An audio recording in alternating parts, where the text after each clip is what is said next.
it is now time to embrace a moment many of you have been waiting for throughout your journey towards graduation. With a traditional farewell valedictory speech, it is my honor to ask this year's valedictorian, Don Bartlett, to come forward and address his class.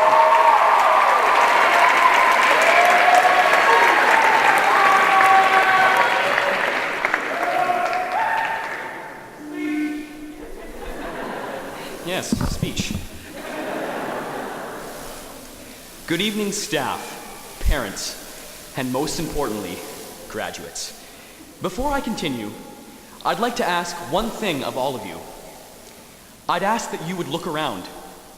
Look upon the faces of your peers, your friends, your classmates.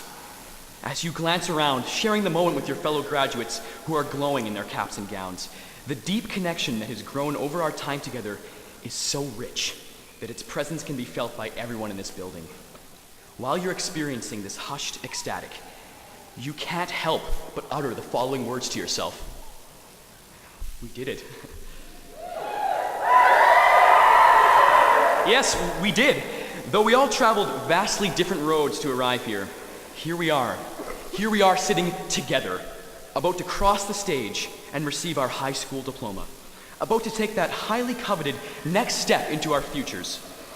While each and every one of us will have a unique future and be walking down different roads very soon, we hear the call to be optimistic now more than ever.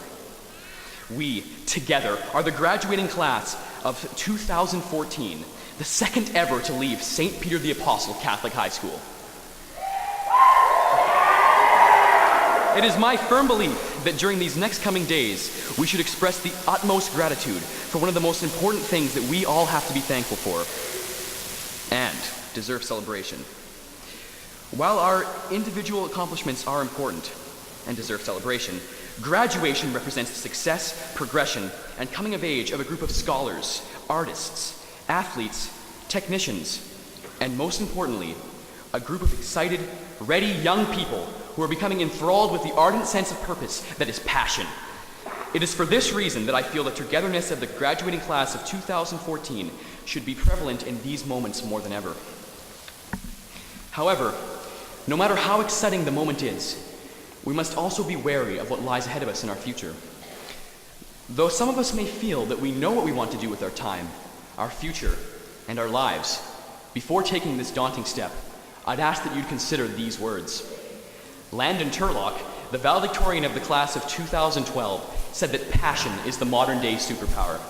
While it did not grant us superhuman abilities to lift immense objects or fly through the sky, it set us apart from others in a completely unique way.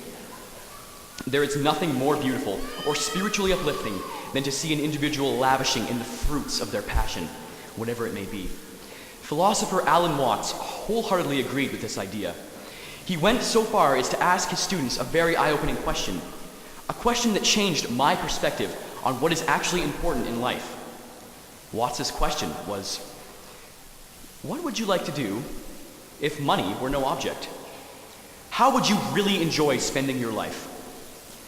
Crowds of students would respond to his question by saying, well, we'd like to be poets, we'd like to be writers, we'd like to live an outdoors life and ride horses.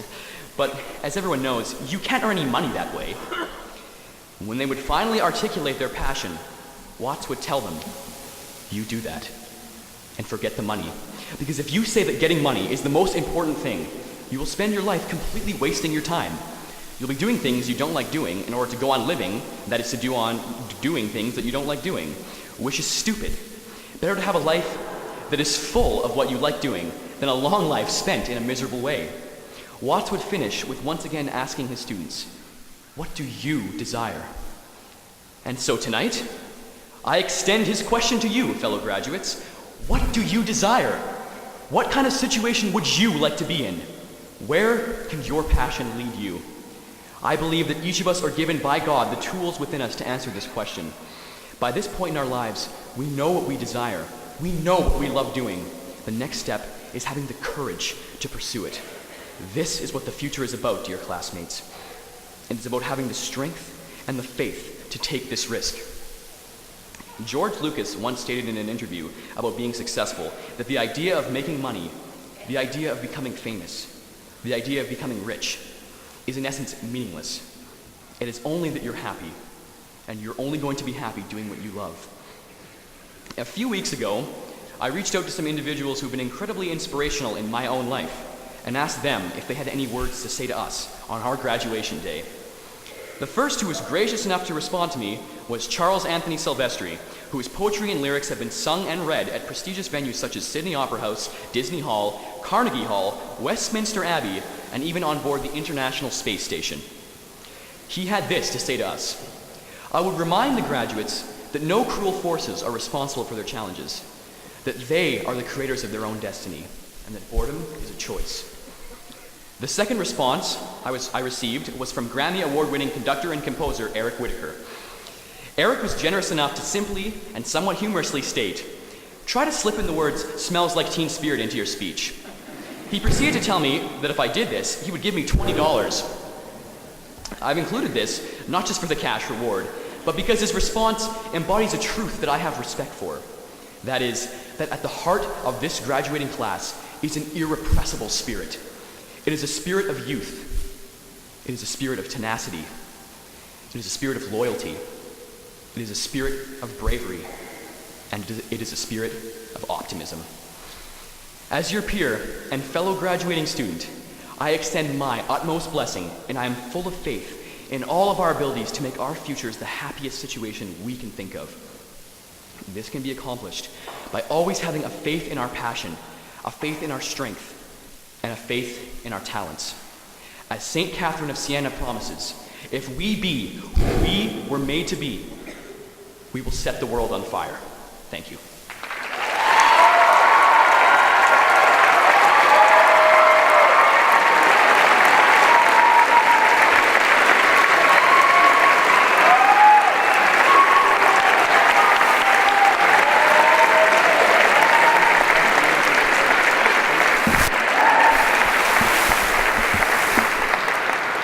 Well done, Don. Thank you very much. Ms. McCrudden.